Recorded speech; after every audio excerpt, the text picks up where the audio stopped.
All right, so the next one, this one, it could get interesting. It sounds like Nick Saban will continue to be a fixture around Tuscaloosa.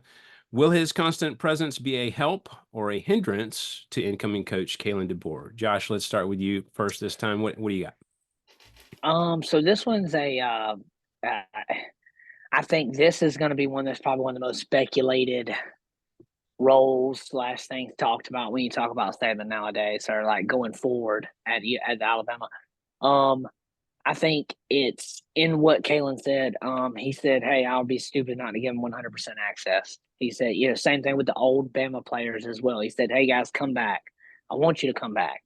I want you to come back and tell us these stories. Let me learn about the Bama, standard and history more." So, that's good to hear from him. But at the same time, there can't be two chiefs. There can't be two dads. There can't be two tribal. There's a leader in there. Okay, and that's his team. That's Kalen's team now. So Nick would not overstep that, obviously, but I think that there's a line, and you can't cross the line too much on one way, or then you take away from him. So you know, I think it's going to be a 50-50 type thing. Kind of give or take what happens. I think that he's going to use them a lot as advice. So, for example, we're going against Tennessee's offense. Last year, Tennessee had one of the fastest per play offenses. Hey, what did you do, Saban, to slow them down? I think that might be what Saban's role is. Also, hey, Saban, we got this 5-star guy coming in this weekend. Make sure you pop up at the field house. You know, those types of things I feel like is, Saban might be working contracts underneath for home and aways. There might be stuff like that. I just don't see him on the field coaching. Okay. He's not gonna be in the field house and like workouts. Like, you know what I'm saying? Like, I don't see those type of things. He stepped away from that for a reason, but I do think he has his hand in it enough to, keep him busy because he's not the type of guy just to retire and do nothing. It's just not his style, not his MO. So I think, he's around to an extent. Like I said, recruitment pitches. Hey Saban, what did you do in this situation? Oh, you did. Okay, why? Okay, cool, cool, cool. And then he kind of gets an idea and then puts it with his. So I think that's kind of how that'll roll. And then what I've read as well, that's similar to what I said is an advisor role. So that's kind of what an advisor is, and it'll be a recruitment pitch too, I believe. Obviously, Nick Saban walks in on a 5-star commit that's 50-50, and he talks to him. He's like, yeah, you come to Bama, shake his hand, boom, boom, boom, the whole little XO thing, that could be good for recruitment. So, you know, I'm excited. I'm glad he's still in house. I'm Yeah. just gonna that makes me feel a lot better. That made a lot of Bama fans feel better, I think. Um, and yeah, I'm excited about that part. Matt, I understand you may have a different take. I just, the good book says you can't serve two masters, and I feel like this is a situation where you've got too many cooks in the kitchen. DeBoer has to put his own stamp on this program. Saban put his stamp on the program. It's going to be there for a really long time. DeBoer's going to have to come in and do his own thing too. He's going to have to show that this is his team. He's just not the fill-in interim head coach while Nick's in the back having a moon pie. Um, the other part of this, I'm having a brain fart. Where was I going? Oh my God, Saban's I in the back lost it. having a moon pie. Kalen DeBoer's Yes. got to make his own Oh my stamp. God. Right. What Too was many my cooks in next the kitchen. point? I've lost too many cooks in the kitchen. I'm embarrassed. I can't remember where I was going. What it's going to boil down to? Oh, I remember now. Y'all all seen The Godfather, right? Hmm. Yep.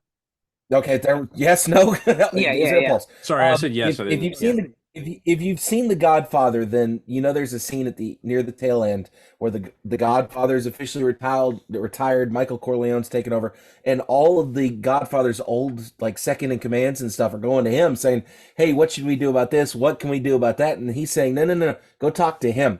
He's in charge now." And I think in order for this situation to work out, to the betterment of the Alabama program, you've got to have a situation where Nick's not going to try and stick fingers in, and I don't think he will. I think he's smart enough to realize, his time at Bama's over with. He's still going to be there. I think he's smart enough to go, listen, this is not my program. I have to kind of steer things to DeBoer. I got to make sure no one's trying to do an end around and come and talk to me. I think that's the way it's got to be played. I don't like the idea personally. I just feel like it's a bit of it could be a bit of a hindrance if it's not handled well. And it could get really embarrassing really quickly if, certain situations or certain personalities clash. Right. That's Jesse, true.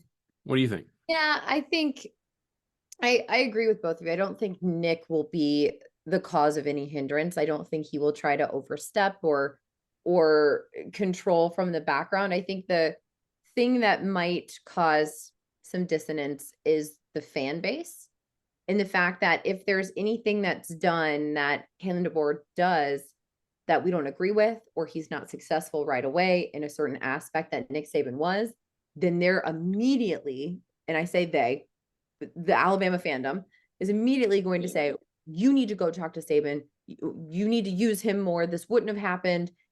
And we can't do that. We can't just say like, Yep. You have Saban, use him. Why can't he's not going to be Saban 2.0, even if he has the ability to talk to him every day. And we have to understand that and understand that Nick is not the puppet master and Kalen DeBoer is not this, little marionette that he's controlling. He's going to be his own person. Nick will offer whatever advice I'm sure he can give when asked, but he's not in control, and we can't treat it as though he is. Yeah. So very true. I Hey, think, real quick. Yeah, go ahead. When she said something about the Alabama fans are gonna be like, Nick Saban wouldn't do that. I saw a video the other day, and it was like the first time Kalen DeBoer loses a coin toss. So he's like, Nick Saban would have lost that coin toss. It's 100% true. 1,000%. The unhinged Bama fans Right, will come for him at some point. Yeah, I think it's man. When I first heard that, when he was saying that in his speech about Saban going to stick around and he wants to have daily meetings with Saban and all this stuff, my first thought was, gosh, why did Saban retire if he's just going to be doing all this? I guess the difference is he doesn't have to be there if he doesn't want to be. He can step away if he wants to. And yeah, exactly. He's got a beach house down in Jupiter that he needs to get to. I told y'all when Miss Terry bought that thing, he was done. I said it last year when that news came. I was like, they done bought a house at the beach. He's gone. Yeah. I think the success of Kalen DeBoer in terms of the too many cooks in the kitchen type of thing is going to depend a lot on Saban's ego. And I'm not saying that he would let it get out of control, but it is hard to let go, right? Especially for guys like him, right? With that work ethic, it's so hard to switch off, right? You want to continue working no matter what. And he's got that old school thought process and work ethic and stuff like that. He's not gonna give up. So I will say it's probably gonna be difficult for him. There's gonna be times when situations arise, and he's gonna want to say the exact thing that he would as if he was the head coach. And I think he'll probably restrain himself, but I think it's going to be difficult. Yeah, absolutely will. And I'll tell you why. Her name is Miss Terry. Yeah. Okay. She's already made him run on the treadmill when he steps out of line.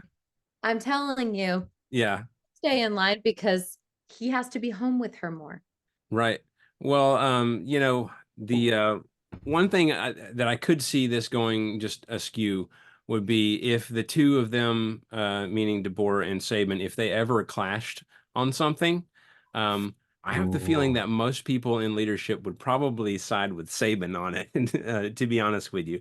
And so if it ever were to lead to like an embarrassing situation where DeBoer is kind of disrespected, I could see that as a major area of just being like, I'm out. I can't do this.